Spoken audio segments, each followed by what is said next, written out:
Welcome back everyone to the potato fields of Perthshire. Well, today it is just myself. Everybody else at the moment's too busy. I might be joined by one or two later on if they're able to get away from their partners and wives for a few hours. So the last couple of outings I have done terribly. I've basically found absolutely nothing. So with a bit of luck that's about to change. These fields were harvested just last week. They've been deep ploughed before they were sown with potatoes, and we've got a medieval fort and a fortified house and lots of other bits and bobs that date back to the medieval period, so fingers crossed. And in more recent times this area was used as a shooting range during and around World War I and World War II, so with a bit of luck there's going to be some things to be found. Let's see how we got on. Well, the first signal of the day wasn't the best, but it looks like we might have struck gold, or at the very least gold gilded. You see that shining in the sun? I suspect we have got a button, but we'll need to give it a little clean up and see.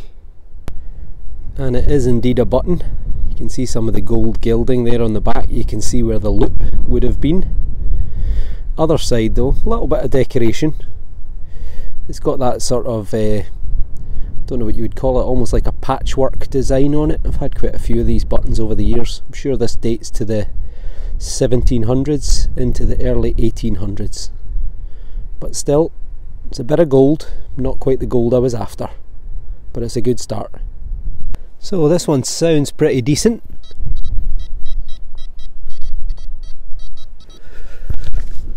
Let's see what we've got.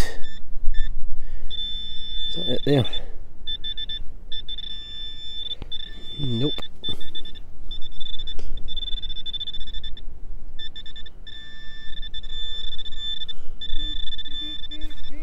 Here he is.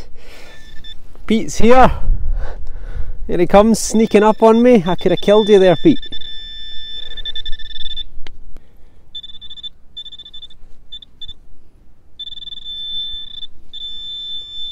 What is there?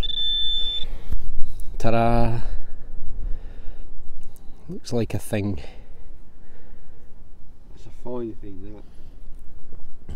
Might be a bit off a piece of furniture. Let's give it a wee clean and see. So here we go, an ancient relic. To me it looks like a furniture fitting. I think you would call it a ferrule, would that be right?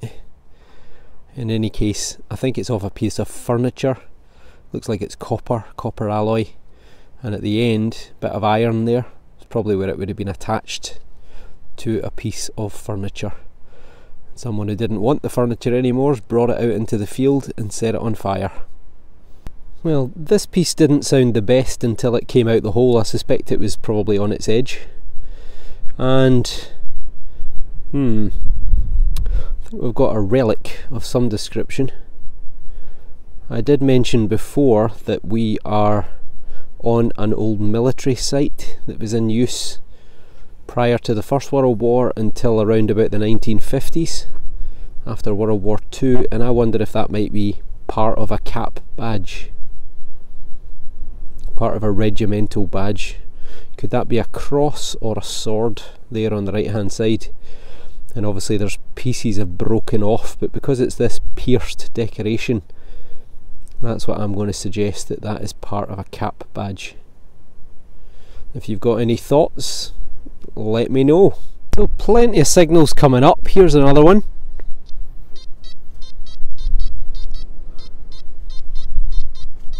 Well, we're out the ground in the first spadeful, and do you see what I see right here?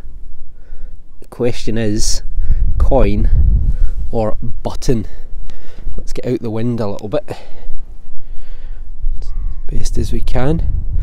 It's got a coin shape, it's got a coin thickness, it's a button. Look, there's the bit in the middle where the loop would have been attached. So there we are, Can't see any obvious decoration, and the other side is blank. But date wise, I'm going to guess that this is probably from the 1700s into the early to the middle of the 1800s. But it's a find.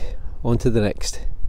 So this one wasn't the best sound in the world, but dug it anyway, and as I prise it open, what is that there? Could it be a penknife?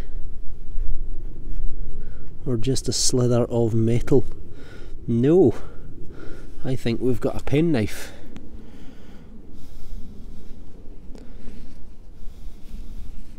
I've had a few penknives out of this exact field.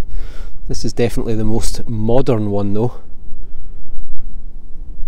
Be nice if it was solid silver, but I think it's stainless steel. So there we go. It is indeed a penknife, and because it's stainless steel, I've been able to bend or open up the blades. This one here looks more like a butter knife. You're not going to do much cutting with that. Now there's a bit here, it says Firth Stainless, F-I-R-T-H, and on the other side it says Gibberson and Company, and it looks like a violin above the name. On the other side, we've got, let's give this side a clean. Oh, it's made in, there's a made in symbol. Let's give that a wee rub-a-dub. And there we go, made in England. And on this side, again, Gibberson and Company. And again, look at the wee violin. That is a violin, isn't it? So this one's a strange one. It did sound almost like two signals, because it sounded iron, but it also sounded like could have been copper or bronze, and it is something. It is iron on both sides, but in the middle it's almost like a copper alloy. I don't know, could it be a valve or something maybe for irrigation? But you can see the green in there in the centre, wedged between what I think is iron. Any ideas on that one? It's a new one by me. So initially it didn't sound great, however, sounds better now. Is that it there? That is it there. Interesting. What do we think this might be? It feels like it's bronze. Could that be an ancient relic? Right, we'll need to give this a wee rub-a-dub on the trousers, see if we can see any detail or try and figure out what shape it might be. So what do you make of that? Initially I thought maybe it's part of a pot leg, but the shape looks a bit wrong. It's bronze.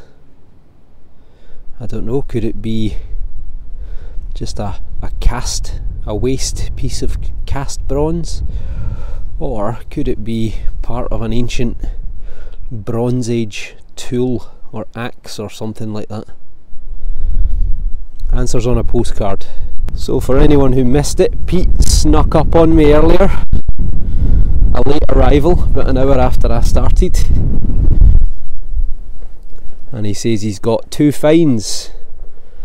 He's only been going 10 minutes. He's got a button and a coin, apparently. Any hammered coins? Here somewhere. You know what you like? My coin. Oh, nice. Look at that. Silver for Pete. That's the same as you got the other day, yep. Except that's a bit more backward. This one's in, well, it's in more silver condition. What's that, 1939? So that's going to make it George the 6th. And indeed it is. And it certainly is battered. So that's George the 6th, by the grace of God, King of the Britons, Defender of the Faith, is on the back, and Emperor of India has almost been battered out but this is a sixpence. So Pete got one of these on the last video, or 2 videos ago, and it was brown coloured because they're not made of silver. I think they're largely nickel. So this one has kept its silver colour, and then he's got a little button, just a little stud button. Still got a lip on it though. And date wise, it's probably going to be 1700s, maybe 1800s. But not a bad start for Pete, in with the silver as usual. Might we have our first coin?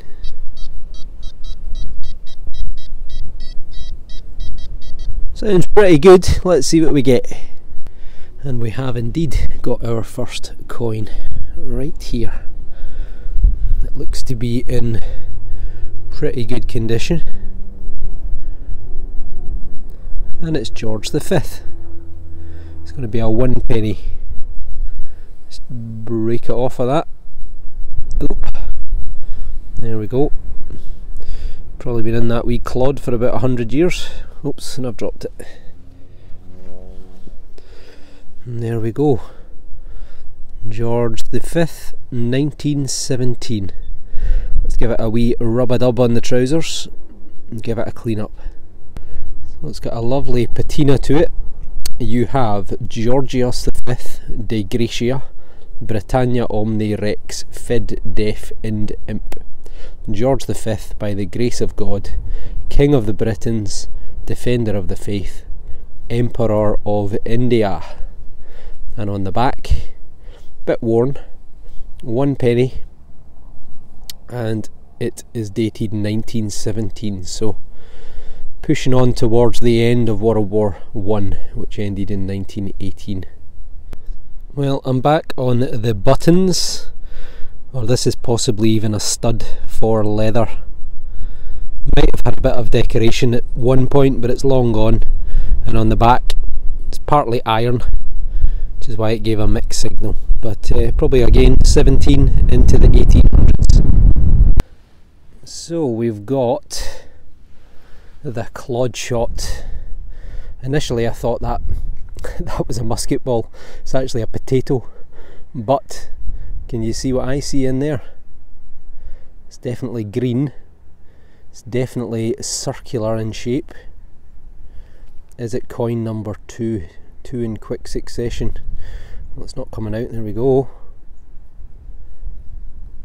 There is where it's been. Well, it looks like it's going to be in reasonable condition.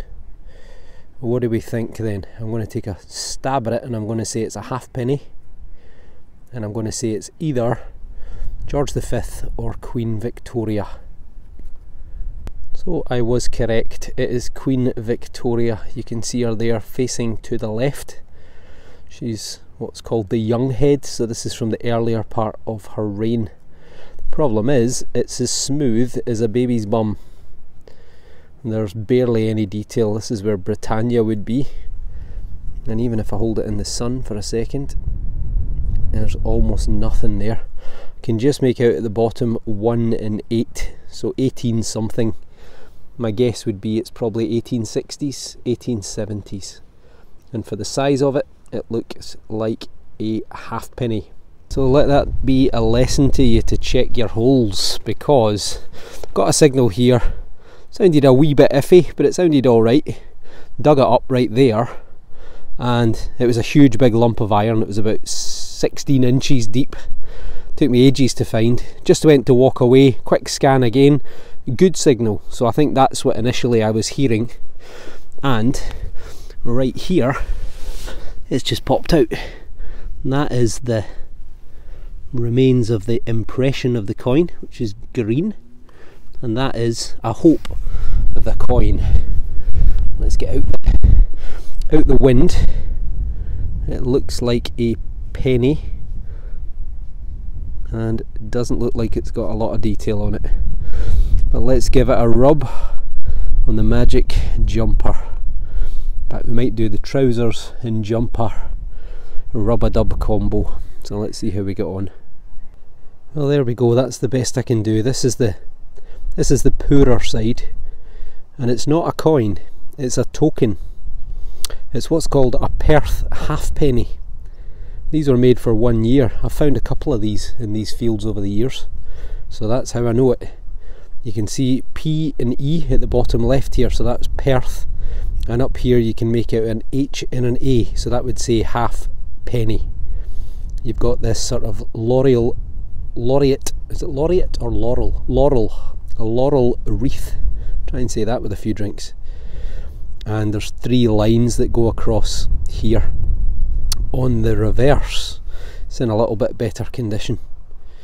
Now, around the outside edge is a Latin inscription. Do not ask me what it says, but I'm assuming it's probably something like the Latin motto of the city of Perth, which is just a few miles away from where I am.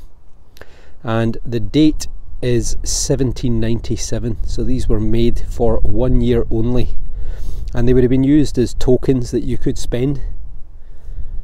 Basically a local form of coinage. You can just actually make out a date at the bottom there, 1797. So a nice piece of social history. And in the centre, from memory, it's a double-headed eagle. But what I'll do, I'll put a photograph up of what it should look like if it was in perfect condition. But it's a great find. I'm really happy with that.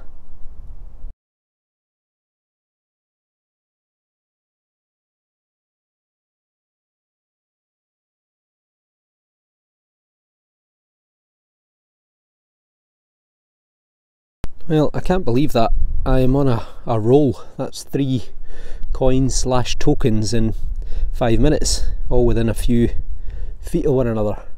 First one, sorry, this one's right here, the last one was right there, and the other one was just over there. Now this potentially could be the oldest that we've had so far. It's the right shape and the right size to be what's called a turner, which is a copper 2p. It dates to the reign of Charles I and Charles II, so that would put it back in the 1600s. So fingers crossed, let's give it a wee delicate clean up and see what we get. Well, that's a real shame because it's quite chunky, as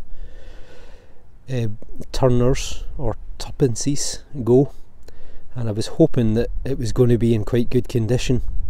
It is a turner of Charles I or Charles II. Really difficult to see with the camera, but I can just make out the faint shape of a thistle. So this is a copper 2p from the reign of, I think, probably Charles II, which puts it sometime around the sort of 1660s, 1680s, and it's made of copper. And it's a 2p piece, also known as a turner. But oldest find so far today, and really disappointed it's not in better condition. I got one out of this field about 18 or 20 years ago, and it's the best one that I've ever found, so I really hoped that it would be in similar condition. So another signal, wasn't the best again. It is a bullet, but it has got a lead core. You can see the white inside.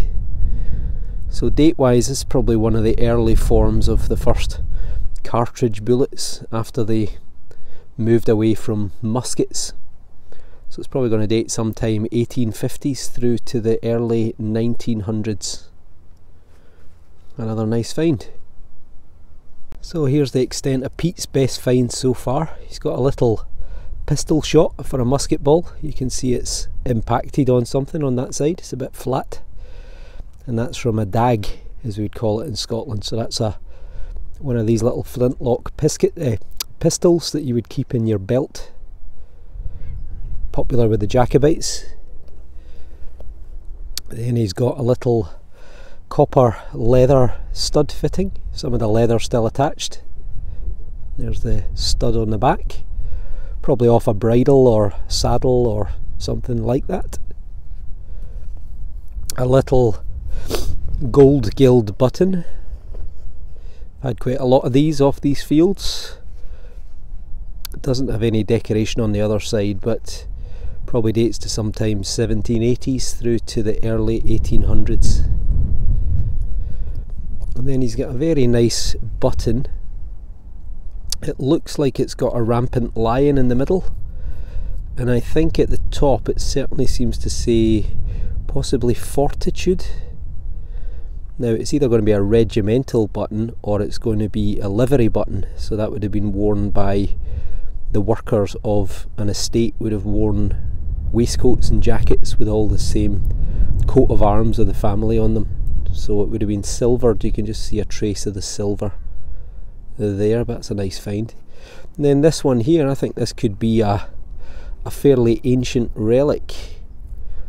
Not exactly certain what it is, but it looks like some sort of implement.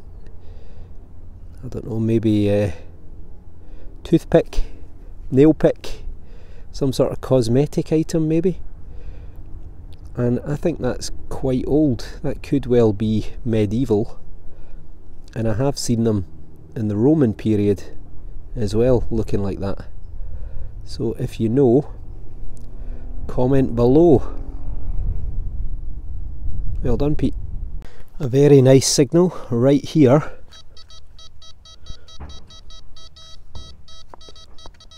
That has to be a coin.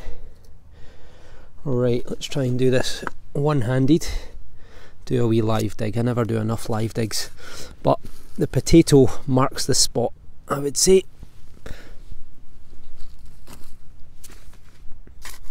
Let's take out a couple and see what we get.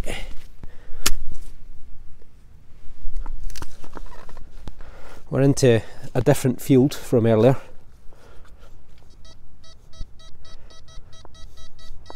So we're definitely out the hole. So the field that we're in, this is the main firing range, so I would expect to find a lot of bullets and bullet casings in various places. But I'm hoping this isn't a bullet casing.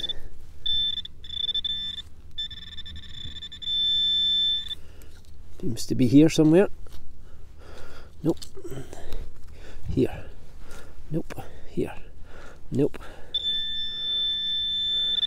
There's some green, and there is a coin. Fantastic.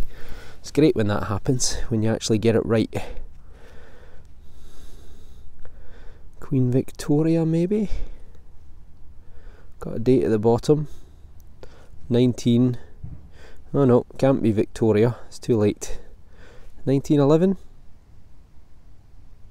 1914? 1919? I'm not sure. What do we think? 1919. So that's going to be her grandson. That's going to be George V. Same as before. And indeed it is George V. Let's give him a wee rub-a-dub. Clean him up. And there he is, looking to the left. George V. By the grace of God, King of the Britons, Defender of the Faith, and Emperor of India. And on the reverse we have Britannia, 1919, so 1 year after the end of World War I. Well, that is where the George V penny came from, 1919, and barely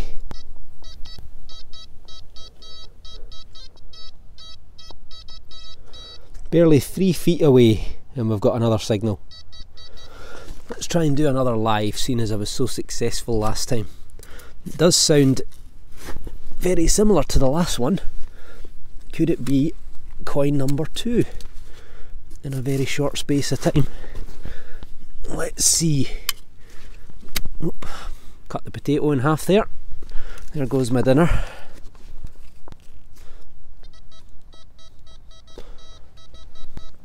So we're out the hole. I'll try and do this without the pinpoint probe. It will make life a bit easier.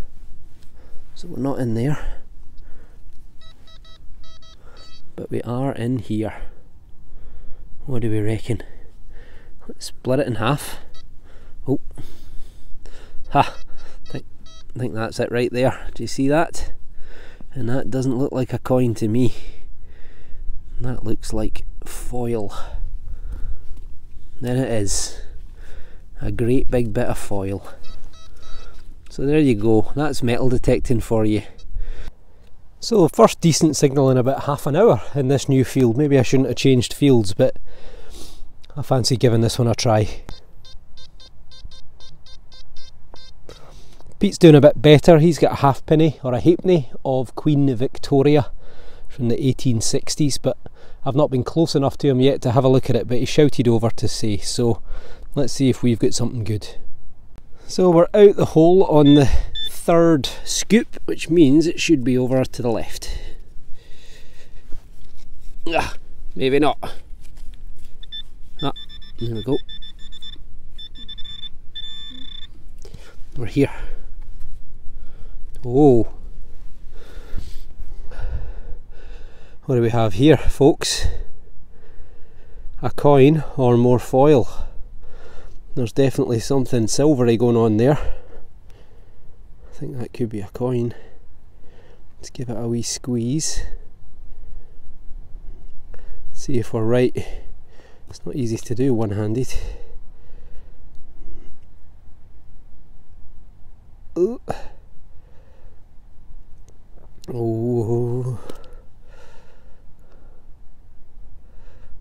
it's hard to say. It could be a coin, you know. It could be a coin. Oh, I think that could be a hammered coin. See that edge? It looks like it's just got a tiny little bit of decoration around the edge. Yeah. Right, we're going to have to get the water bottle on this one. I'm not going to do a, oh yes, I'm not going to do a Pete on this and scratch the life out it. That looks like a silver hammered coin. To be honest, it's not one that I recognise. Maybe European. It's got a crown in the middle. It looks like it's got two cross swords. Let's give it a wee clean off camera. Back in a second. Well worth waiting on. This is another first for me, because this is a coin that I have wanted to find. Well, not this specific coin, but the queen of this coin I have wanted to find ever since I started metal detecting. There are fewer figures in Scottish history as important or as well known around the world as this woman. So on the reverse we've got what looks like cross swords with a crown in the middle. Can't really make out the lettering on the back. No, I'm going to need to wait till I get home and have a proper look at this one. However, there's a giveaway on this side. Two giveaways. In the centre, it's a Scottish coin firstly, because you can see the words Scotorum on the left, which means Scotland. In the middle you can see what looks a bit like a pineapple. That is actually a thistle. And to the left is the letter M, and to the right is the letter R. The next clue is at the top right. You've got what looks like M-A-R-I, and unfortunately it's broken, but the detail is still good, and that would be Maria. Now, Queen Maria, who the hell was Queen Maria? Well, you would probably know her as Mary Stuart, or Mary Queen of Scots. So this is a silver Scottish coin of Mary Stuart, or Mary Queen of Scots. She was born in the 1540s. She took the throne of Scotland when her father died in the 1540s after defeat by, you guessed it, the English at the Battle of Solway Moss. He died of a fever just a few days later. Some suggestion it might even have been the plague. And at the age of 6 days old, Mary Queen of Scots was crowned Queen of Scotland. At the age of 25, she was forced to abdicate in favour of her son, James VI. And he later went on to become James I of England, as well as James VI of Scotland.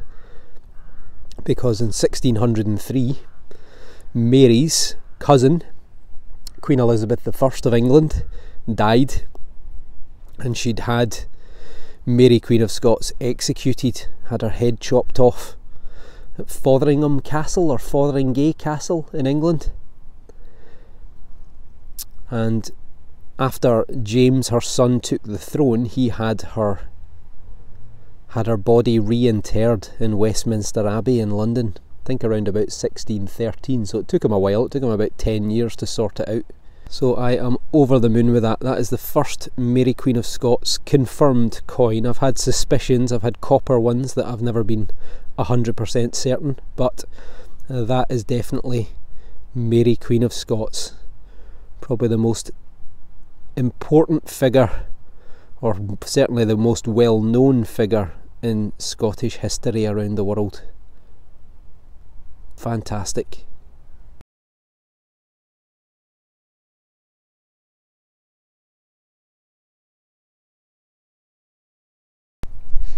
So it's not only me who's on the silver, Pete is as well, but let's start off here with a farthing. What was a farthing? Quarter of a pence? Something like that. Quarter of a pence we're going to go with.